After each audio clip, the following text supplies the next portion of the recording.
सारिका जी, आपको भी लग रहा है क्या बदले की कार्रवाई है ये? में तो कोई शक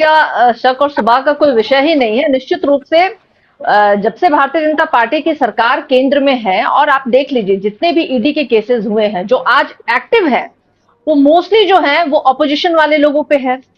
और वो लोग जो कि किसी भी कारण से जिन पे केस बना और उन्होंने भारतीय जनता पार्टी को शामिल हो गए, भारतीय जनता पार्टी में उन्होंने स्वीकार कर लिया भारतीय जनता पार्टी की विचारधारा को, उनके ऊपर से केस बंद भी कर दी जाती है। ये भी है, ये सबके सामने है, मुझे लगता है पब्लिक डोमेन में है, आज लोग भी जान रहे हैं। और ईडी हमेशा से ही संदेह के घेरे में रही है, क्योंकि आप देखिए बिहार हो, दिल्ली हो, या पूरे आप देश भर में देखिए, भारतीय जनता पार्टी की बी टीम की तरह आज ईडी इनकम टैक्स जो है ना वो काम कर रही है। खास करके जब चुनावी समय होता है, और उस समय ये और ज्यादा एक्टिव हो जाते हैं, और वो चुन चुन करके लोगों को, देखिए क्या मतलब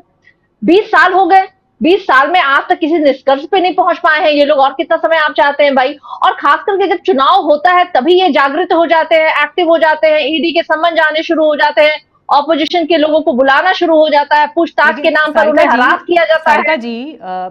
लालू यादव परिवार के ऊपर भी जो केस चल रहा है लैंड फॉर जॉब वाला, उसमें भी जो केस हैं, उसमें इंसिडेंट्स हैं, क्या उनसे आप साफ तौर पर इनकार कर देंगे कि बिल्कुल उसमें कहीं पर कोई गड़बड़ नहीं है? पूरी टाइमलाइन बिठाई गई है ना, पूरी टाइमलाइन बिठाई गई है साथ में कि इस टाइम पर जमीन गई है और उसके बाद इतने समय में नौकरी लगी है।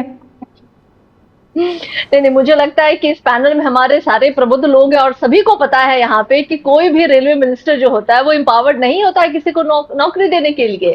तो मुझे लगता है ये केस ही जो है ना वो पूरी की पूरी फेक है, और जो लोग की इन्वॉल्वमेंट इनमें थी, देखिए इसलिए मैं बार बार कह रही हूँ कि ईडी जो है वो खास करके केंद्र सरकार के द्वारा संचालित वो एजेंसी बन के रह गई है जो केंद्र सरकार चुनाव के समय इनको एक टूल की तरह इस्तेमाल करती है।